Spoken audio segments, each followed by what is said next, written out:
Hi, welcome to Talking Youth Work. My name is Rui Branco and together with Anita Silva, we bring you a podcast where we interview youth work experts and practitioners that have a say when it comes to innovation in youth work, either because they are using creative methods to empower young people, researching on youth trends, or responsible for youth policies at international level. Like a shot of inspiration, all of our guests have a unique point of view about how can youth workers shake up, upgrade, and innovate on their daily work.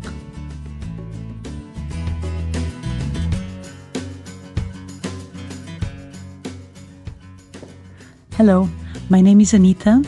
I'm an international youth worker and trainer based in Lisbon, and together with Rui Branco, a podcaster and a good friend, we are holding conversations with youth workers, youth researchers, youth policymakers about youth work and innovation. Today we talked with Mark Taylor. Mark is a well-known youth worker and trainer in Europe. He's been around for a while and he's a good friend as well. He is the editor of the only international online magazine focused on youth work here in Europe. It's called Coyote Magazine, and in this episode we explored a little bit the history of the magazine, the impact it has in the field and the challenges it faces, but also what it means to have such a publication on a regular basis, what it means for practitioners, for policymakers, for researchers, and for youth leaders at large. So stay with us. Let's talk youth work.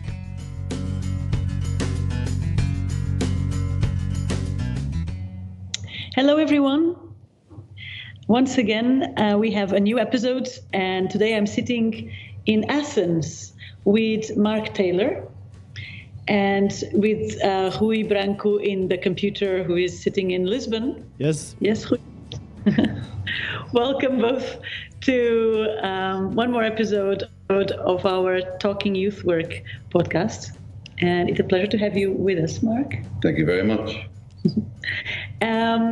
Well, I think before anything else, you are very known in the European field of youth, but our podcast is heard all over the world. So I would ask you to present yourself. What do you do? What do I do? Who are you? Well, I sometimes call myself a relatively nice dinosaur. Okay. Because I know I've been around for quite a long time. I've been involved in youth work for a long time too. And I would say that it changed my life completely when I was 14 with a youth exchange. At 14? At 14, a little youth exchange. Where was the youth exchange? Group-to-group youth exchange between the twin towns of Grimsby and the most beautiful town in Germany called Bremerhaven. So that was UK and German? Yes, it was indeed. And I had no idea what I was letting myself in for at all. I was just very worried that all Germans were still Nazis because when I was a boy, then the Second World War was still going on.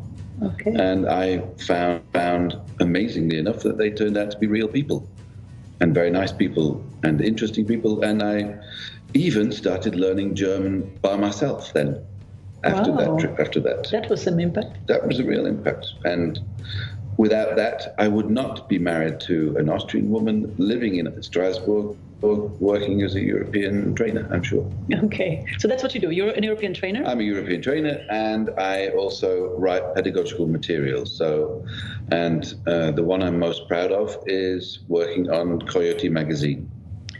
Very cool. Well, this is one of the reasons we wanted to have you on our little show here, because the Coyote Magazine is also a very known publication in the field of youth in Europe. And it's the only one I know, the only magazine that is solely dedicated to the youth sector internationally in terms of the European scope. Am I correct on that? Yes, I think it is. Yeah. Okay. There used to be a magazine called Tools for Learning, which was to a certain extent concentrated on, as it says, tools for learning in the youth field, but that stopped working a while ago. Okay, so for how long does Coyote exist, actually? Coyote exists, amazingly enough, for over 20 years now. Wow. And it started a year after the partnership was founded between the Commission of the European Commission and the Council of Europe in the field of youth, where they wanted to join forces to see how they could actually make use of what is often known as synergy, to see what could be the best out of both youth sectors, if you like. Okay, so it's a cooperation between two major institutions in Europe, the Council of Europe and the European Commission. Exactly. Right. So it's also a really nice dinosaur publication. I wanted to ask, why a magazine? Why did you start a magazine? Well, the original, I mean, I've been involved with Coyote since it started. I was just a member of the editorial team at the time, and we were told to create what was known as an educational link, which basically a kind of a newsletter with more than just news in it. And we thought that was a really boring name to give it, A, and B, we thought it would be great to have a magazine that was solely looking at European youth work and different issues within European youth work. And at that time, the partnership was concentrating mainly on training and curriculum development. But since then, in the last 20 years, it's really widened out a lot. But the idea of having a magazine, there was really a paper edition of this magazine. And since 3-4 years now, it's been only online as a magazine. Mm-hmm. And how many times a year it comes out, or what is the frequency? It's fluid. It's slightly fluid, but I would say on average 1.5 times a year. Okay, explain the half, because out is out. Do you tease people and put only half articles out? No. We one of the things we've been experimenting with is putting out the magazine in batches, so batches of articles, which gives us more time to get in contact with the best authors, and also to make sure that we keep up an interest in the magazine throughout the year. All right. Very cool. And in terms of content, you cover issues related to the youth sector, but can you give us examples of what can a person read in Coyote? So what can people read in Coyote? Usually it's a theme. Coyote has got it's concentrated on a theme which is a burning issue of the time for youth workers, for the youth work field, for researchers, for policymakers. So the last issue was all about training and different advances in the field of training. Then at the moment we are training in youth work. Training, of course, in youth work. And at the moment we're looking at the issue of youth social rights, or social rights for young people, and looking at examples of that, looking at the policy ramifications of how do young people get their rights, what kind of impact does that have, especially on local municipalities throughout Europe. I think that's very important. And the issue that we'll work with, that will be the next one, will be about rural youth. So that's the priority of the Croatian presidency of the European Union at the moment in the youth field. And it's a sector of youth work which has been very badly overlooked by many. So we want youth in rural territories, yeah? Yes, exactly. So, and as you will know, I presume, just about every European country has the same problem, is that the young people disappear from the rural communities. Because of lack of opportunities? Because of lack of opportunities, because of lack of services, because of lack of things to do. And also, obviously, in many ways, cities are seen as being much more exciting places to go to and develop a career. So you really cover issues that somehow different countries in Europe would have in common when it comes to the challenges and the trends in the youth sector.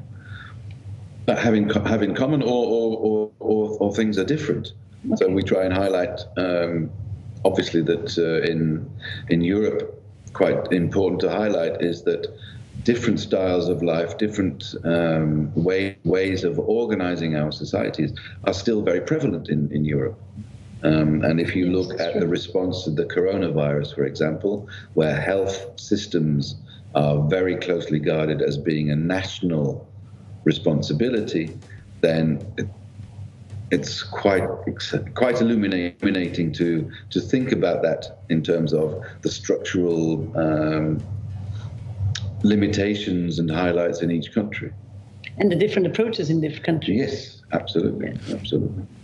I have one question, is that how does the Coyote Magazine or the work that you do as editor-in-chief feeds your work, and your work feeds also the magazine? How does perspective that when you travel to do some training, if you bring some subjects that you investigate in the magazine, and the other way around also?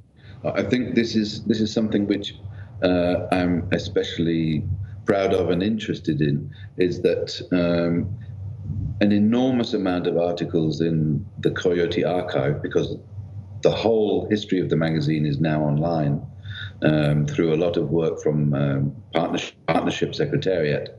So we have everything from 1999, and we have been consulted for the new edition of what's known as the T-Kit series, where they're re-looking at training essentials. But maybe we need to explain to our listeners what are the T-Kit series, because many people might not know. Yes. Well, the partnership, one of the synergies that they found was getting people who were involved in the Council of Europe's youth work together with people who were involved in the Commission's youth sector to pool their knowledge, experience, skills, to bring into being a line of publications which would help trainers to address different issues. So you have one on international volunteering, you have another one on conflict prevention, you have ones on intercultural learning, all these kinds of things, where it's been really, really useful for trainers to have those resources which are a collection of theoretical background, but also practical exercises to use with participants in training courses.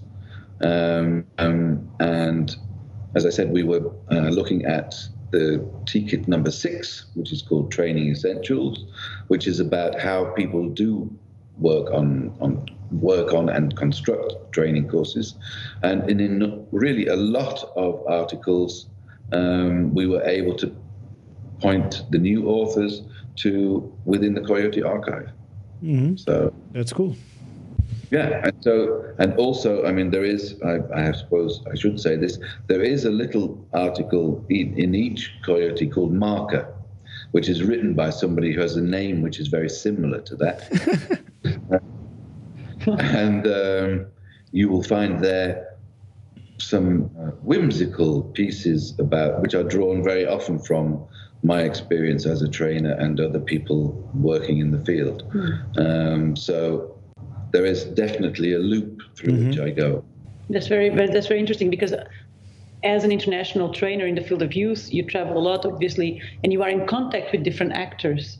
And that also gives you a more maybe integrated vision of what's going on and who's doing what at a certain moment. Well, it helps, certainly, but nobody has an overview, which is why we have the magazine always has an editorial committee or editorial team put together specially for each edition, which would include people from NGOs, from institutions who have a specific expertise within the theme we are trying to explore, because there we really do try to scan the field on a particular subject, find out which are the authors that could be the best to write for us, and also convince people who are not usually writing for an international public to risk it, to take the challenge. And a lot of articles that come out of that particularly are ones which live on and on and on. This is very interesting, I think, because one problem, or at least a challenge that I see in the field, is that practitioners many times are a bit afraid of writing down their work or their expertise in that sense, or their research. Many of them are doing some kind of action research. And first of all, there's not so many spaces for them to publish stuff. And even when there is, they don't have the self-confidence to publish. I don't know if you feel that or if you have that. Well, one of the things that I and my colleagues in the editorial team, we spend most of our time on is actually coaching the authors. Right. In a way. It's really because what we want to do is, we don't want them to write a British English article, because many of the people who are writing for us, English is at least their second, third, or fourth language. So they're very, very worried at the beginning that they have to write perfect English. So we say, no, don't worry about that. We have proofreaders who can help you with it. And the second thing is, in terms of structuring their articles and illustrating them, there we work very closely with each individual author to make sure that the spirit of what they want to say comes through in a way that hopefully appeals to people, again, who are reading with English as their second, third, fourth, or fifth language. Yeah.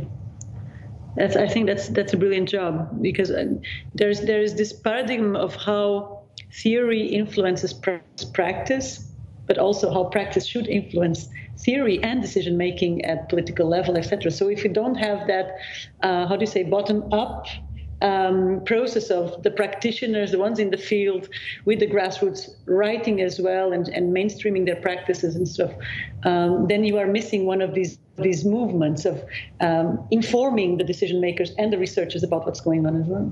Yes, but also vice versa, that we get very often, we do our best to get people who are policymakers within institutions to explain what they do.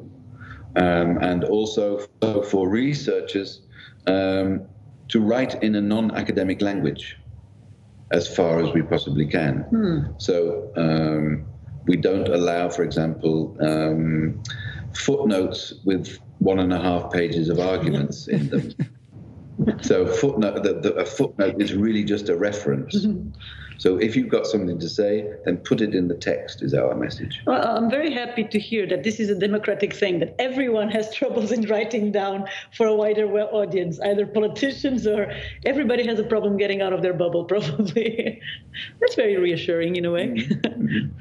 And the thing is that usually the people that are used to write, they don't, it's less engaging usually, the writing, and sometimes the people that are doing the training, the people more in the practice, the stories are more engaging because are more human, because usually involve stories that happen to them. It's not like some big theory that was developed in some place. Yeah, I think that's true, and I think it's also really important to show, like we've done with the enter recommendations in the current Coyote. What are the enter recommendations? Yes, I will tell you that in a second. And the enter project in the Council of Europe Youth Field has been a way of really trying to work as inclusively as possible, trying to get in touch with young people from all walks of life, but especially from what at the beginning of the project was called disadvantaged neighborhoods. You can argue like hell about the terminology, but I think everybody knows what we're talking about. And the way that people have used what was called the Enter recommendation by the Committee of Ministers of the Council of Europe. So they make recommendations to local policymakers, to municipalities, how they could include young people and the youth organizations in their locality and in their policy decisions, and give them resources, etc., etc. So there are numerous examples in the current edition of youth organizations who have done exactly that, used these recommendations, gone to their local municipality and said, look, our country voted for these, let's have something. Let's make a dialogue about this. Let's negotiate. So it becomes also a tool to increase participation in the local political life and to have local political changes. Yes. In the field of youth. Yes, so it has a real impact. It's not just European blah, blah, blah. Great. Well, I think you're mentioning something that from the beginning, you talked a lot about the partnership, the council, the commission. And so it sounds really that this is a good example of a regular publication that was created or initiated by politicians, so top down. Certainly policy makers. I'm not sure whether they're not really politicians as such, but policy makers, yes. And so the audience of your magazine, is it just youth workers? No, we aim to cover a whole raft of people, if you like. I mean, not only youth practitioners, youth workers, youth trainers, but also people who work in institutions and people who do research. And what we discover more and more these days is that people actually are turning in more and more into hybrids, meaning that you get a researcher who also does some training, or you have a trainer who also includes research in their work, or policymakers who also like to be involved as trainers because they've come through that kind of training in the past, and they don't want to lose that. So it's not just working for three different publics; it's working for a whole range. I think. This raises me a question, which is, we've been talking in other episodes about this youth ecosystem, the youth work or youth sector ecosystem, where all these stakeholders are part of, the young people themselves, but also youth workers, like you said, youth trainers, researchers in the field of youth, policymakers in the field of youth. And I'm wondering, to make this ecosystem more balanced and more alive, I feel that there should be more connection. And a magazine like Coyote creates these connections and mainstreams and creates more dialogue, let's say, between all these parts. Would you agree, or would you say that we needed more of these kind of initiatives? I think what would be good would be, first of all, to give more resources to this particular initiative. Would be nice. For whoever is listening that can maybe provide.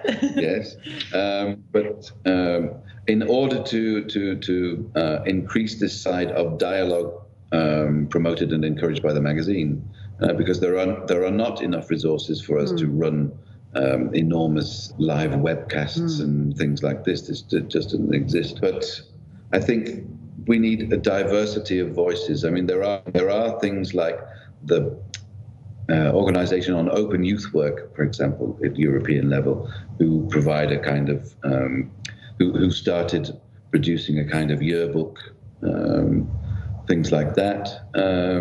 So I notice certainly there is more movement on this. There is more possibilities for structured dialogues. There's more possibilities for rather large events like the European Youth Work Convention, things like this, which I think have really helped in making the profile of youth work within Europe a bit higher. Yes, and also for the sector maybe to be more recognized. Yes, I think so. And I'm really, really glad that you used this terminology. What was it? Ecosystem. Because I'm absolutely fed up of people talking about we're all stuck in our bubble. And I think, I don't know, bubbles are very, very, very, very thin things. You just go pop and they're gone. Whereas an ecosystem, no, I think it's important that we talk about this ecosystem as being a living thing, which goes through many challenges and changes and all these kinds of things. And we stop talking about this bubble thing for the youth work sector. I'm really fed up about this bubble thing. It annoys me a lot. So I think it's possible to make this ecosystem even more lively, even more, give more possibilities for debates about what should be the priorities. I really, really think that for example, the European Youth Goals, which were done really through a participative way, as far as possibly could be done by Dan Moxon and Andre Barta, two researchers in charge of that. That was really a very, very, very good development within the field, I think. Yeah. I totally agree with you. Yeah, go ahead, Rui. I was thinking also of the term bubble, ecosystem, and sometimes being an outsider of youth work, I feel that it's needed to have someone to be curious about youth work that talks about youth work. I was thinking about, for example, Malcolm Gladwell. He wrote a book where he picked up on the myth or the studies of the 10,000 hours from Erickson, and he made it mainstream. I don't feel that anyone is curious enough about youth work to write something that makes youth work and youth issues more mainstream. Could Coyote help with that, for example? We do our best, sir. But the people writing are still involved in youth work? Mainly yes, in different ways. Could we give a platform for people who are outside youth work to talk about it? To make them curious enough, or... Yeah, I get your point. I think there is, for example, at the end of this year, in November, December, there is the 3rd European Youth Work Convention. That could be a very, very good opportunity to bring people from outside in to say, I'm interested in what you do. I don't know enough about it. Tell me more.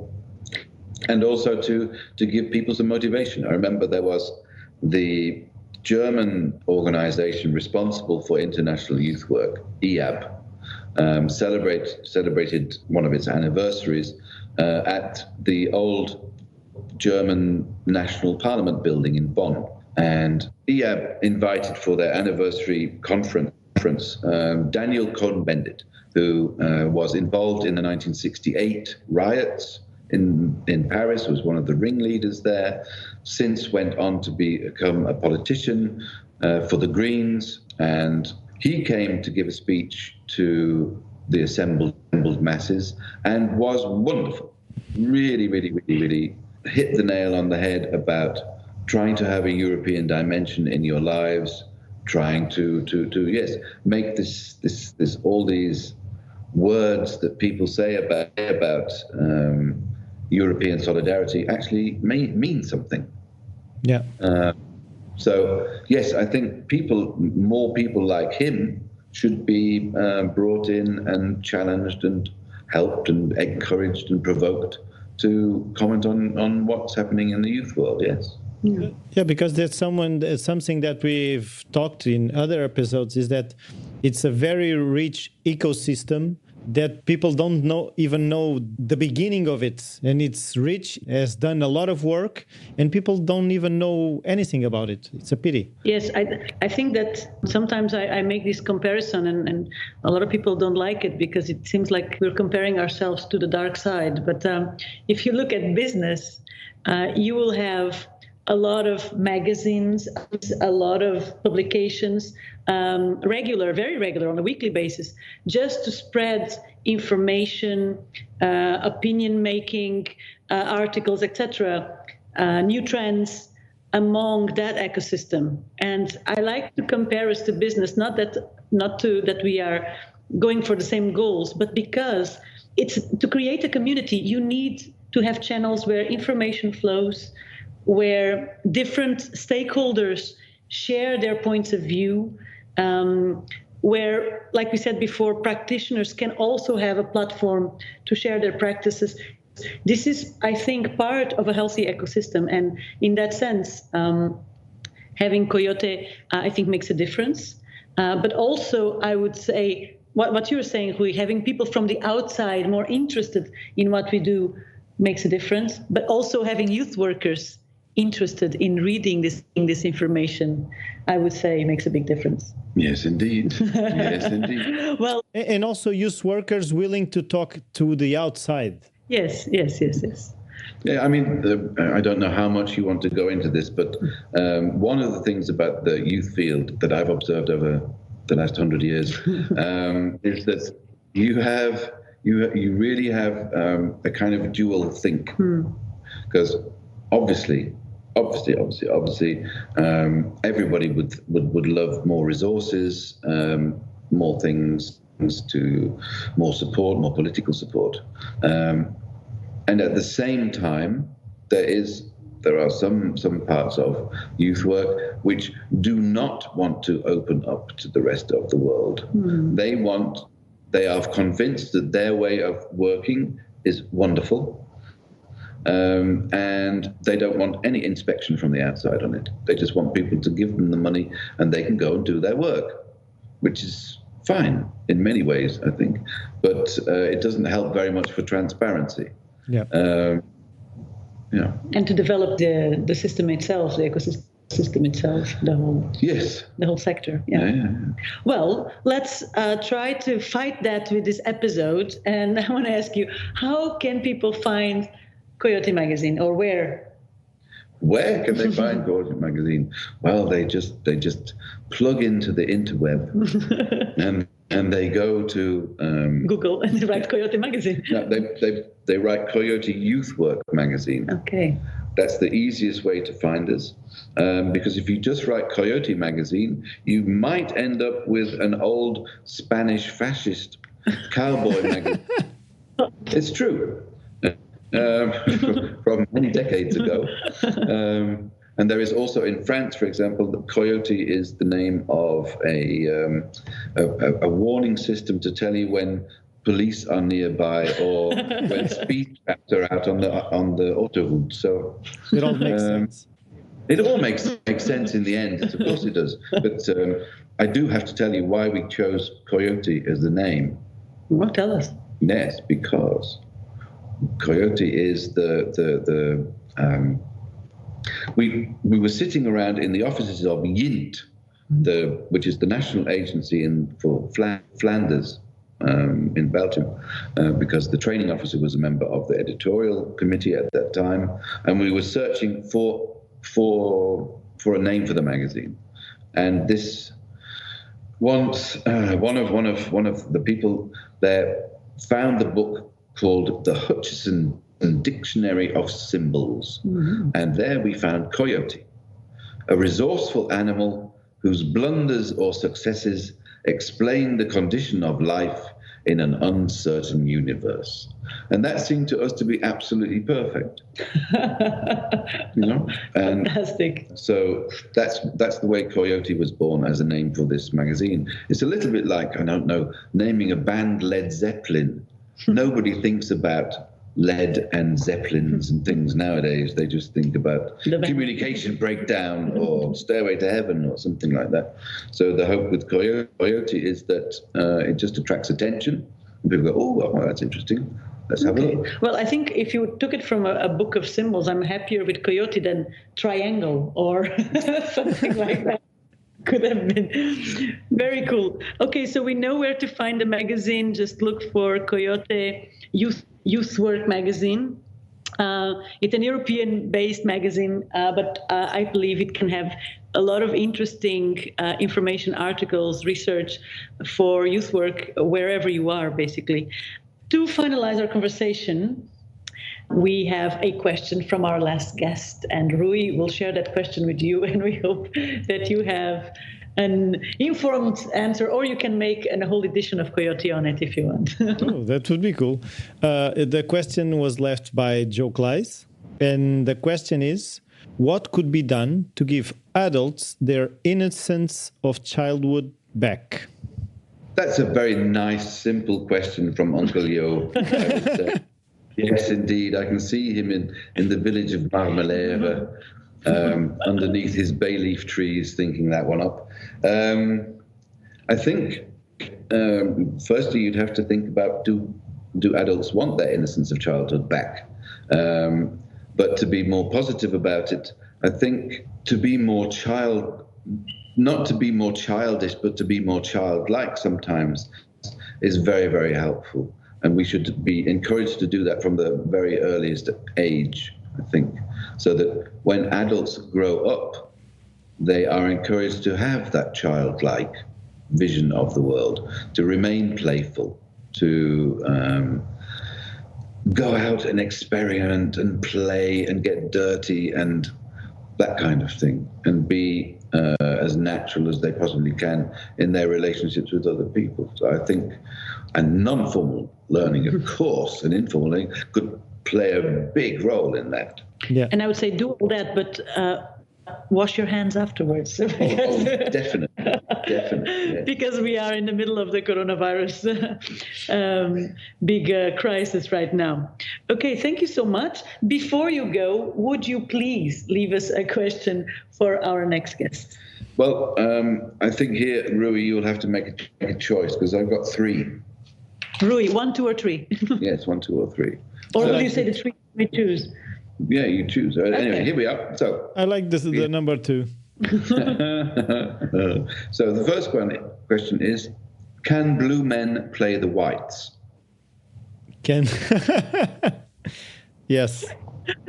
Oh my God. Second question. I'm already sorry for the next guest. Yes. What do you think should be the role of youth work in preventing another coronavirus pandemic? All right. Yes. Then lastly, what value can poetry have in your life? Give an example of a life-enhancing poem in your life. All right. So we have three different and creative questions here. I think we do one more guest and then nobody else wants to come to us. I think that's the aim of this exercise. Well, it's late where we are here in Greece. And you're tired because you had a long day. And we are tired. Yes, but it was such a great talk. Thank you, Mark, for accepting this challenge of talking to us a little bit and sharing your enormous knowledge and experience in the field of dinosaurs. Oh, yes. I was avoiding the word. I was avoiding. By the way, you notice that when you are in the beginning of your career, you say with a lot of pride, oh, yes, I have 10 years in the field, whatever the field is, I have 10 years in the field. And then after a few years, you start saying like, yeah, I have a lot of experience. And you start talking about years. You say like, yes, I'm one of the senior experts. So I like a lot your expression with nice dinosaur. You are a very nice person. And thank you so much once again. Well, thank you both. Thank you. It was a pleasure. And see you tomorrow morning when we continue our training. Yes. We do have, of course, in Coyote, the mascot of Coyote is Spiffy, the coyote.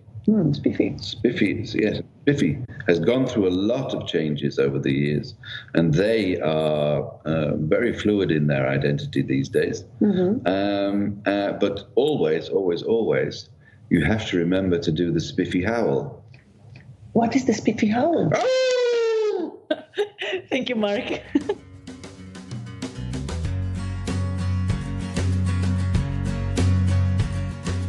This podcast is produced by Tim Maish with the support of UMAC, University of Applied Sciences.